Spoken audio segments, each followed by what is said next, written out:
वो बस हो गया, उसका जवाब वही है, तो उसमें क्या है, आपने खुद ही जवाब बता दिया। गुलाम नबी आज़ाद के रीसेंट, उसमें मैं क्या कहूँ, मुझे तो हैरानगी हो रही है कि ऐसा स्टेटमेंट एक इतना बड़ा लीडर देता है। ये तो बिल्कुल वही है जो बीजेपी, आरएसएस और जनसंघ कहती है।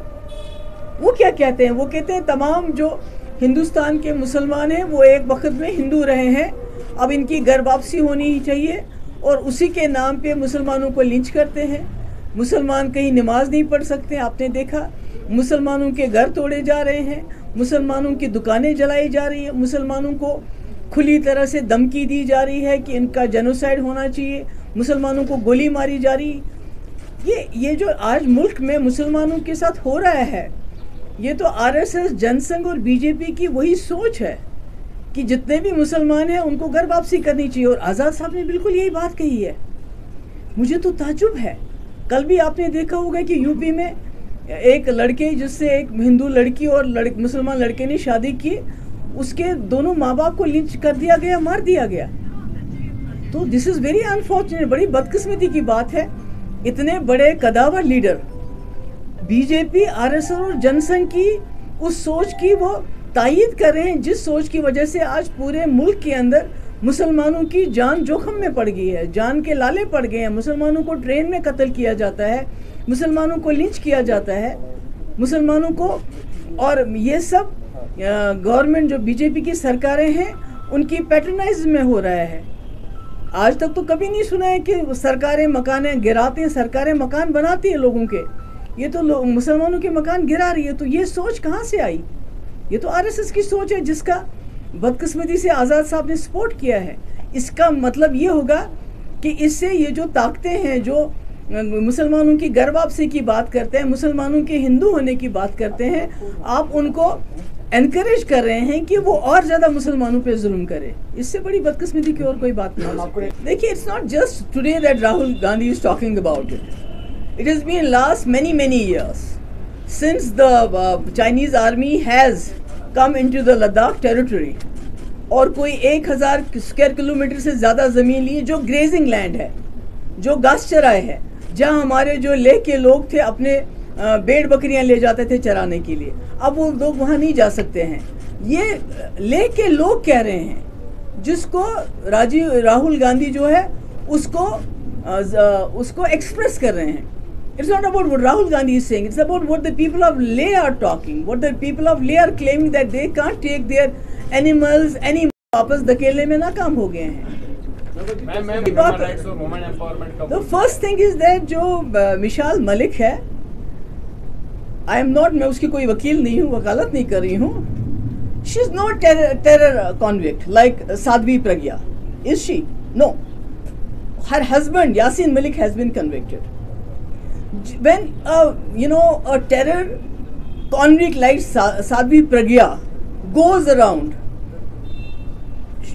advocating openly to sharpen your knives, to kill so and so. Even the Prime Minister at one point of time said, when Sadhvi Pragya used very abusive language about Gandhiji, he said कि my heart is not going to forgive her, but she is roaming outside, like anybody. Sadhvi Pragya जो मिशाल मलिक है, वो तो कोई मुजरिम नहीं है।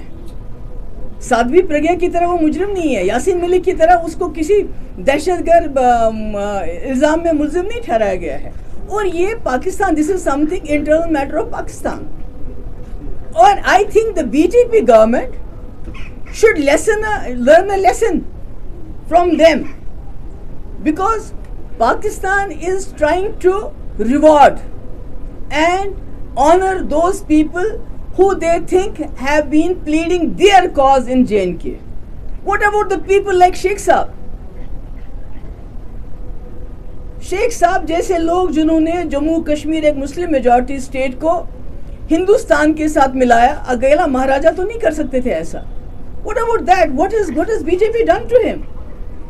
Instead of awarding him, honouring him, जहां भी उनका नाम है उसको नाम को मिटा रहे हैं। मुफ्ती साहब जिन्होंने जिंदगी भर who fought to win the hearts and minds of people of J&K so that Jammu Kashmir के लोग और मुल्क के लोग नजदीक आते, when they found nothing against him then they went to his mausoleum and उसमें ऑडिट किया कि भाई उनका मकबरा बनाया मुफ्ती साहब का, ये बताओ ये पैसा कहाँ से आया है।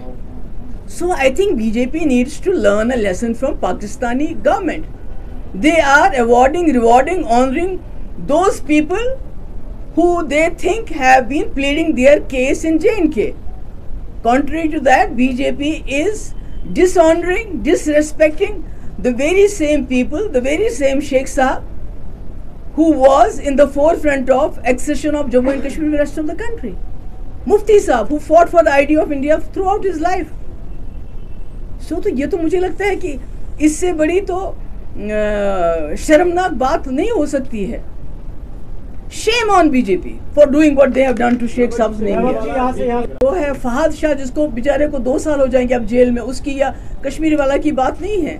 ये जितने भी प्रेस के पीपल हैं, जितने भी यहाँ हमारे आउटलेट्स हैं प्रेस के, उनके एडवर्टीजमेंट्स बंद है, उनको मकानों से बाहर निकाला जा रहा है.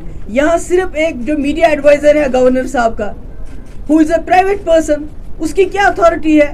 सारा वो जो किसको ऐड देना है किसको नहीं देना है, अखबार में किसकी खबर छपनी चाहिए किसकी खबर नहीं छपनी चाहिए, या तो वो करता है या तो वो था जो ग्रेटर कश्मीर में इनका बंदा था जिसके खिलाफ 25 FIR है.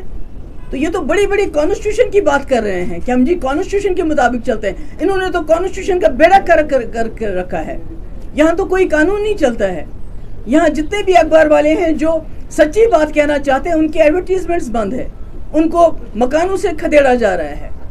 और कुछ चंद अखबार हैं जो इनकी तूती बोलते हैं, जो इनका बात चलाते हैं, उनको एडवर्टीजमेंट देते हैं, उनको मकान दिए, उनको बंगलो दिए हैं. और सारे फैसले यहाँ जो LG साहब का कोई मीडिया एडवाइजर है वही सारे फैसले करता है. तो ये कैसे चलेगा?